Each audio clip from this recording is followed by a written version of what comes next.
এই শাকটা দেখে সবারই কিন্তু চেনা চেনা লাগছে। এই শাকটা শীতকাল ছাড়া কিন্তু অন্য কোনো সময় পাওয়া যায় না, কিন্তু অনেকেই বুঝতে পারে না এই শাকটা কিভাবে রান্না করব।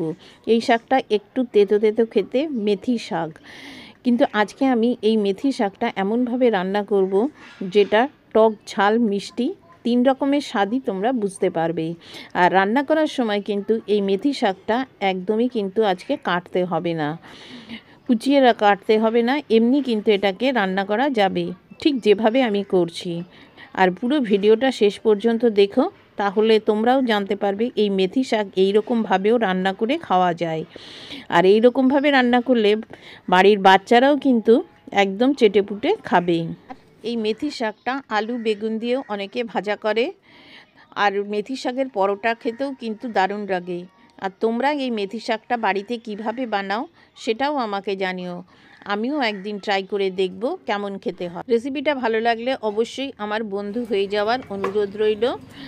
আর ভিডিওটা কেমন লাগলো আর বাড়িতে বানালে কেমন খেতে হয়েছিল সেটা জানাতে আমাকে ভুলো না। তাহলে let's start this recipe, easy cooking with me.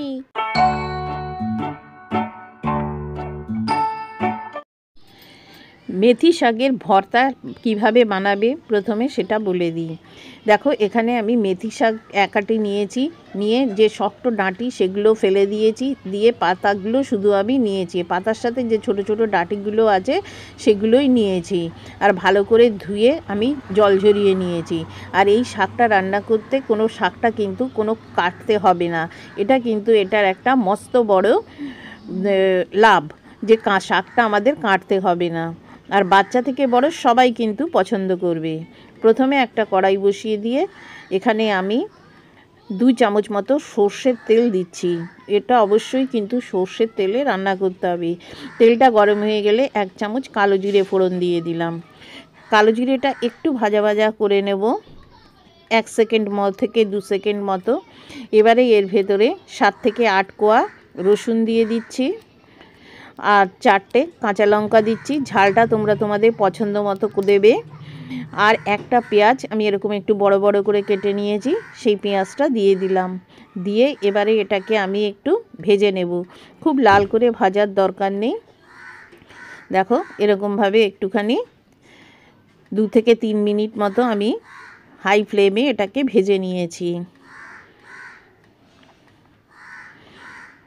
তোমরা ইচ্ছা করলে এখানে এই অবস্থাতে 4-5টা চিংড়ি মাছও দিতে পারো। আজকে কিন্তু আমি সম্পূর্ণ নিরামিষ দেখাচ্ছি।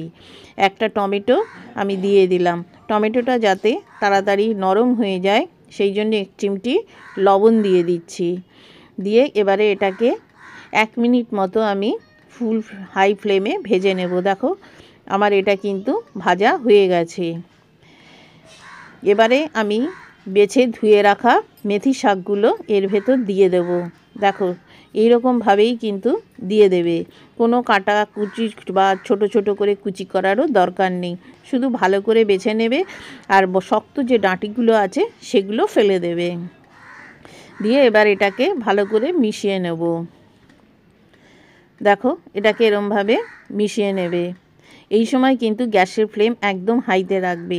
এই সময় আর কিন্তু লবণ ব্যবহার করবে না, লবণ ব্যবহার করলে শাকটা থেকে জল বেরিয়ে শাকটা কিন্তু সেদ্ধ হয়ে যাবে, সেটা খেতে কিন্তু একদমই ভালো লাগবে না। একটুখানি আমি হলুদের গুঁড়ো দিয়ে দিলাম, বলে শাকে নাকি হলুদ দিলে অ্যান্টিসেপটিকের কাজ করে, সেই জন্যে একটু হলুদ দিয়ে দিচ্ছি। দিয়ে আবারও আমি ভালো করে ভেজে নিচ্ছি। শাকটাকে খুব ভালো করে ভেজে নিতে হবে, সেদ্ধ করলে কিন্তু এর টেস্টটা একদম খারাপ হয়ে যাবে। এরকমভাবে ছড়িয়ে ছড়িয়ে ভালো করে ভেজে নিচ্ছি। এবারে দেখবে ঢাকা দিয়ে দেবে। ঢাকা দেওয়ার পরে দেখবে শাক থেকে জল বেরোতে শুরু করেছে, এবং এই জলেই কিন্তু শাকটা সেদ্ধ হয়ে যাবে। দেখো, শাক থেকে জল বেরোচ্ছে, আমি কিন্তু এখনও কিন্তু লবণ মেশাইনি।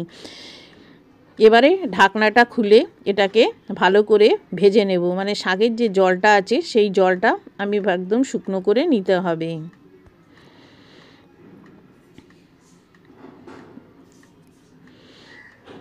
দেখো, অনেকটা জল কিন্তু শাকের শুকিয়ে গেছে।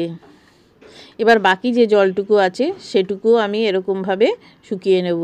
আমার চ্যানেলে অনেক ভর্তার রেসিপি আছে, তার লিংক আমি নিচের ডেসক্রিপশানে দিয়ে দেব, সেখানে গেলেও তোমরা বিভিন্ন ধরনের ভর্তার রেসিপিগুলো পেয়ে যাবে। আর যদি তোমরা ফেসবুক থেকে আমাকে দেখো তাহলে আমার ফেসবুকে দুটো পেজ আছে, ফান কুকিং উইথ বন্যা এবং বাঙালি রান্নাঘর, সেখানে গেলেও তোমরা এই সব রেসিপিগুলো পেয়ে যাবে। এবারে 1 চামচ চিনি দিয়ে দিলাম, আর এখানে এবার আমি সবার লাস্টে লবণটা দিলাম। স্বাদ অনুযায়ী লবণ দেবে, তবে আমি এখানে একটু কম দিয়েছি, কেন পরে আমি আবারও একটু লবণ ব্যবহার করব। দেখো আমি আরও 3 থেকে 4 মিনিট নেড়ে জলটা শুকিয়ে নিয়েছি। এবারে একটা প্যানে আমি এখানে 1 চামচ মতো সর্ষের তেল দিয়ে দিচ্ছি। তেলটা ভালো করে গরম হয়ে গেলে পরে দুটো শুকনো লঙ্কা দিয়ে দেব। ভর্তাতে কিন্তু এই শুকনো লঙ্কা দুটো কিন্তু মাস্ট, এবং এইটার গন্ধটা কিন্তু ভর্তাতে দারুণ লাগে। ভালো করে ভেজে এটাকে নামিয়ে নিচ্ছি। এবারে একটা মিক্সিং জার নিয়ে নিচ্ছি, নিয়ে যেটা আমি শাকটা ভেজে রেখেছিলাম সেই শাকটা এর ভেতর দিয়ে দেব।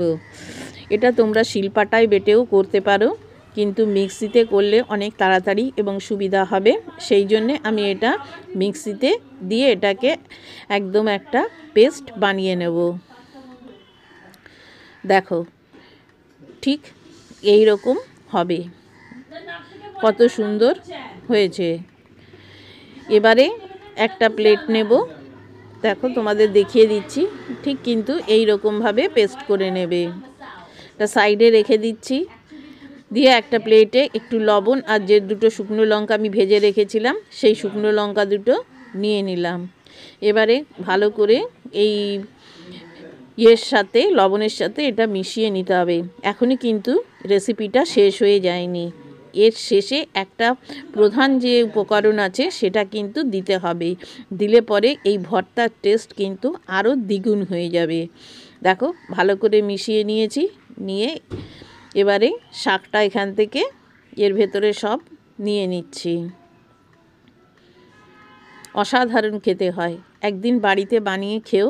আর যাদের সুগার আছে তাদের জন্য কিন্তু এই শাকটা খুবই উপকারী। আর যে তেলটুকু ছিল সর্ষের তেল, শুকনো লঙ্কা ভেজেছিলাম সেই তেলটুকুও এর ভেতর দিয়ে দিচ্ছি। আর যেটা দেব সেটা বলছে প্রধান উপকরণ বলতে একটা গন্ধরাজ লেবুর রস, 2 চামচ মতো গন্ধরাজ লেবুর রস দেবে। এবং যদি গন্ধরাজ লেবু নাও থাকে তাহলে এমনি লেবুর রসও তোমরা এর ভেতর দেবে। এই গন্ধরাজ লেবুর রস দিলে এটার মধ্যে একটা সুন্দর একটা গন্ধ আসবে, আর খেতেও কিন্তু দারুণ হবে। এবার ভালোভাবে মিশিয়ে নাও, নিয়ে গরম গরম ভাতের সাথে পরিবেশন করো। আর এটা কিন্তু রুটি দিয়ে খেতেও কিন্তু বেশ দারুণ লাগে, আমরা বাড়িতে কিন্তু এটা রুটি দিয়েও খাই। তাহলে দেখলে তো বন্ধুরা, মেথি শাকও কত সুন্দরভাবে এরকমভাবে রান্না করে খাওয়া যায়, আর এরকমভাবে করলে বাড়ির সবাই কিন্তু খেতে পছন্দ করবে। আর একদিন বাড়িতে বানিয়ে সবাই কে কী বলল সেটা কিন্তু আমাকে জানাতে ভুলো না। আর এরকম নিত্য নতুন রেসিপি দেখার জন্য আমার বন্ধু হয়ে যাওয়ার অনুরোধ রাখলাম। ভিডিওটা দেখে যদি ভালো লাগে তাহলে লাইক কমেন্ট শেয়ার করো। ভিডিওটা শেষ পর্যন্ত দেখার জন্য অসংখ্য ধন্যবাদ।